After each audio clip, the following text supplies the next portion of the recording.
What's up, Timberwolves fans? Tyrus back again with Timberwolves Today. Make sure we're dropping a subscribe, a follow, a like, a comment. Let's do it all. Let's get this channel growing, booming.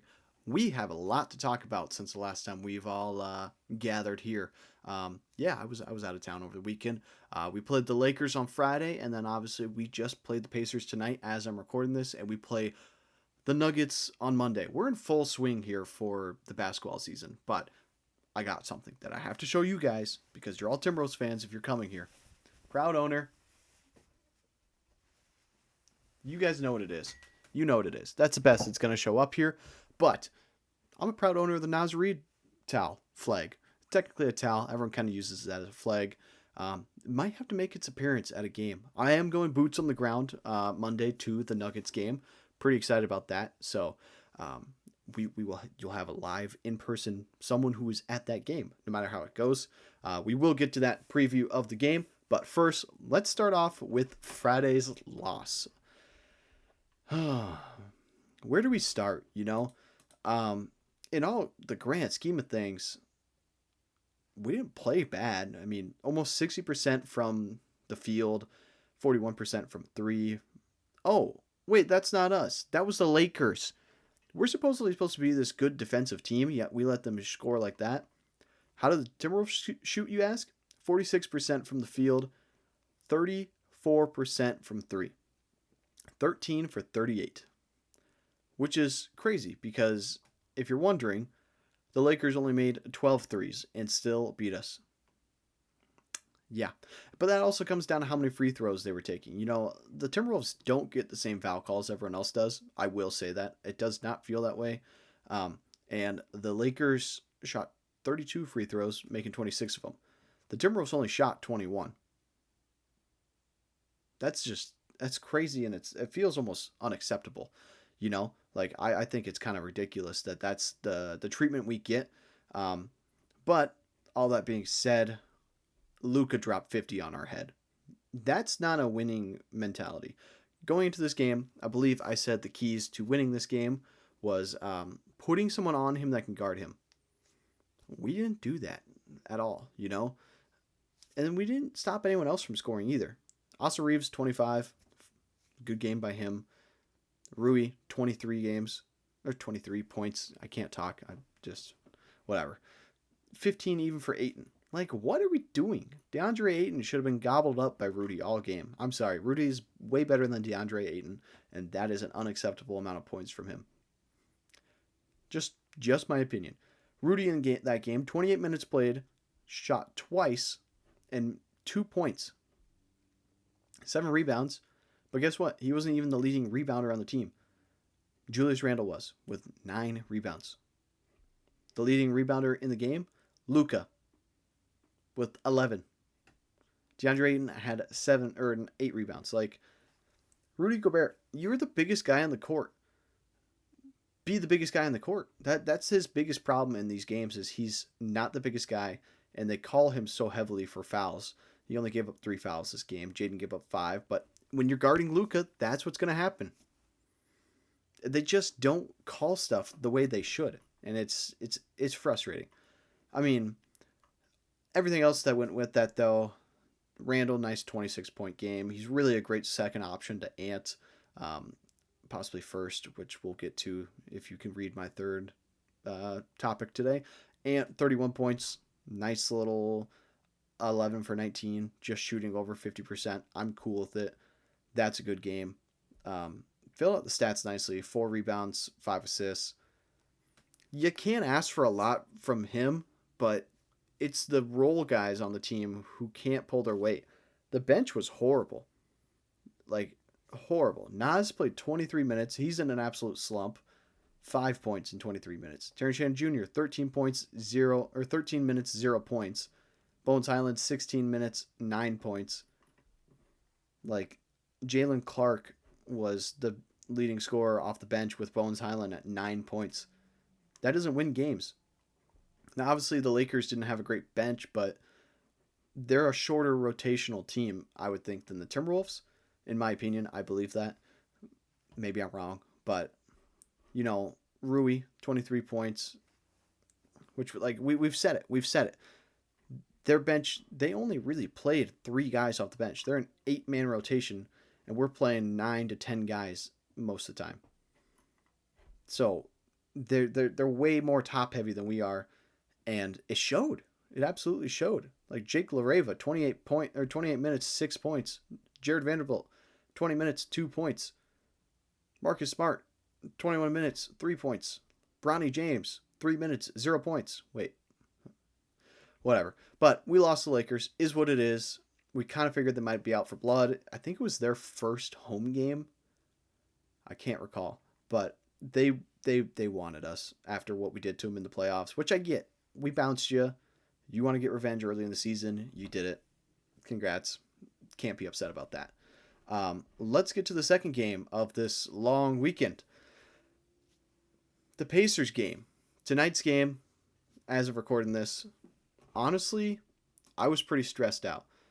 Looking at the Gamecast alone, we were down at half to a banged up Pacers team.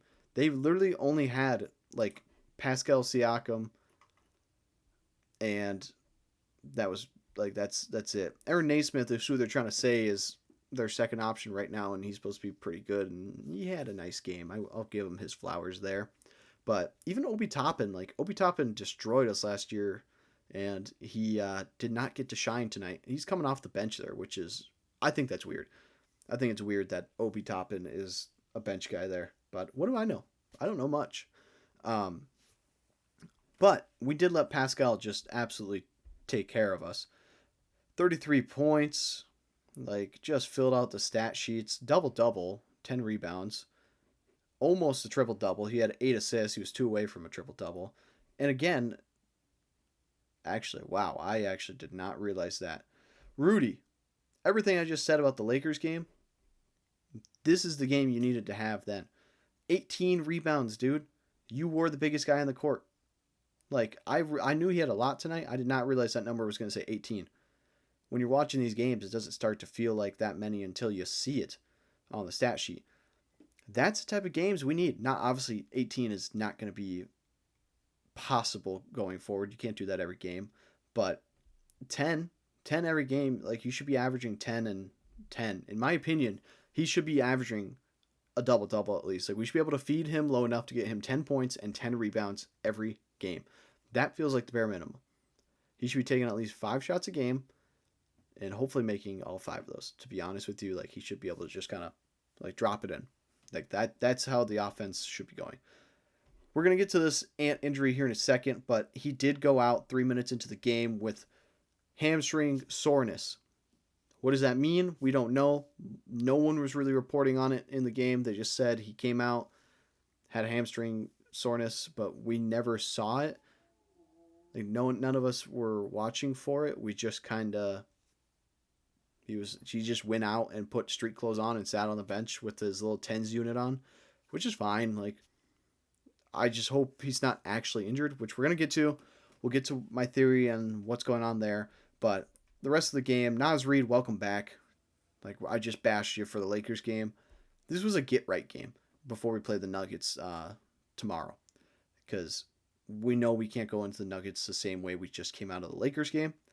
So good work, everyone, filling out the stat sheet. Julius Randle, I don't have enough good things to say about you. For a guy that no one was high on in the Cat trade, felt like we gave up a really good score for a guy who's inconsistent. He's been nothing but consistent his time in Minnesota.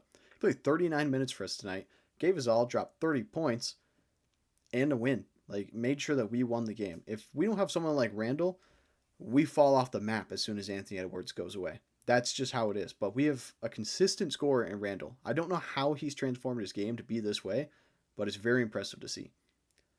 Also, Bones Highland, dude, you might just be the point guard now. I'll be honest. Like, good stuff. 19 minutes for Bones Highland.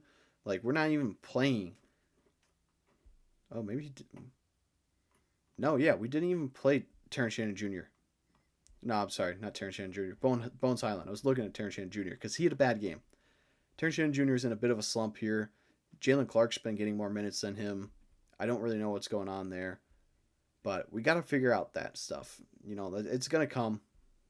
It's also hilarious that Joe Ingles has minutes logged when all he did was pass in a ball and then sit back on the bench. So sorry, Joe, to make you take off your warm-ups for this game, but good work inbounding that ball. You know your role. I appreciate it. Um, I don't know. This was a really fun game to watch until it got stressful because we couldn't just put away the banged up Pacers, who are now 0-3. 0-3, and we just beat them by 4 points. So, how many more of these like one score games can we win? Technically two score, but like it was three score. It should have been three score, to be honest. These close games, I should say, not one score games, like these clutch time games, I think is what they call them. Luckily, we had an insane third quarter. That's what kind of gave us the win here. We outscored them, I believe, 28-17 in the third quarter. That's cool with me, but that doesn't sound awfully consistent, or something that could be consistent. So, a lot to look forward to here, but honestly, great game there. Really excited about that. Let's talk about Ant's injury quick. I don't want to talk about it long because I don't think it's going to be anything. I truly think they knew that we're going to have a back-to-back and the Nuggets are tomorrow. Now, does it suck to not play your star player on the first home game? You're bringing out the black tree jerseys. Everyone is excited to see him in the black tree jerseys. Yeah, poor planning. Like, poor planning. It should have been the Monday game versus the Nuggets that we bring back these jerseys because clearly they thought playing Anthony Edwards tonight wasn't worth their time and they were okay with the outcome of not playing him. It worked out. You got lucky, Timberwolves. Like, no one saw him get injured. All the cameras, like, he got a layup, kind of got upset he didn't get a foul, went to the bench, went to the locker room, came out, sat there all game. I'm expecting him to be back tomorrow and play very well versus the Nuggets because that's how the NBA works. I think this is how they're getting around like the whatever, like resting your players. And why we're resting Ant only 3 games into the season, I don't know. He probably could have had a little bit of hamstring soreness before the game, and they're like, get out there and try it. If it doesn't go well in the first however many minutes, then get out of there. And that's not an injury you want to play with real bad. It could turn into something bigger, and losing him for an extended period of time is not what this team needs if we're going to meet the expectations we want to meet. So, had to get him out of there. Moving to tomorrow's game, from that, Anthony Edwards, I expect him to be back tomorrow. I really do. If he's not, then I expect Conley to be back into the lineup, Dante move to the 2, and 3 through 5 stays the same. Big one versus Jokic. He's going to want to kill us, like, badly. I'll be there, so I'll get to see the big man myself. Probably Rudy is not going to have a great game, but he does kind of oddly play good against Jokic, which is strange. He shouldn't. There's certain guys I want to shut down, like Christian Brown. I do not want to see him do well tomorrow. I would like someone to lock him up. I don't exactly know how the matchup's going to work. I would assume that Jaden will be on Murray, I would assume. And Brown is probably going to be covered by Dante, would be my guess. And then that leaves Randall to stay big on Gordon, Rudy on Jokic. And I can't even think of the other starter. But, that's Rob Dillingham. I forgot. Talking about the Lakers game, should have mentioned it. Rob Dillingham broke his nose in that, possibly. I completely forgot about that. I forgot that happened. My bad. 100% just totally forgot. That's crazy. Oh, Cam Johnson is the other guy on the Nuggets. So, got to figure out that weird matchup there. Depends on what happens with the Ant. If Ant's out, then you throw Conley at Jamal. And then you can kind of just go down the lineup, I think. But big game. Very excited to see what we can do against a team like the Nuggets. I'm not expecting a win. I would like to see a win, but they've been playing very well. They have some guys who can shoot. We seem to not be able to shoot. So if they just start shooting lights out, we're not going to be able to compete with that. If we can shoot lights out, we might be able to play with them. If we can actually play defense for once, we might be able to play with them. But we've let up a ton of points in these first 3 games. So that's going to be the big test is can they actually play defense? Can they beat a team like the Nuggets by playing defense or at least outshooting them? Because we have yet to outshoot a team, in my opinion. Game 1, we outshot them. But game 2 and 3, we didn't outshoot them. We just outplayed them, in my opinion. But that's it. That's all I've got for you guys today. Going to be another fun episode coming out after the Monday game. Hopefully I'll be in high spirits after a win. But make sure we're subscribed, drop a comment, drop a like, and I will see you guys next time.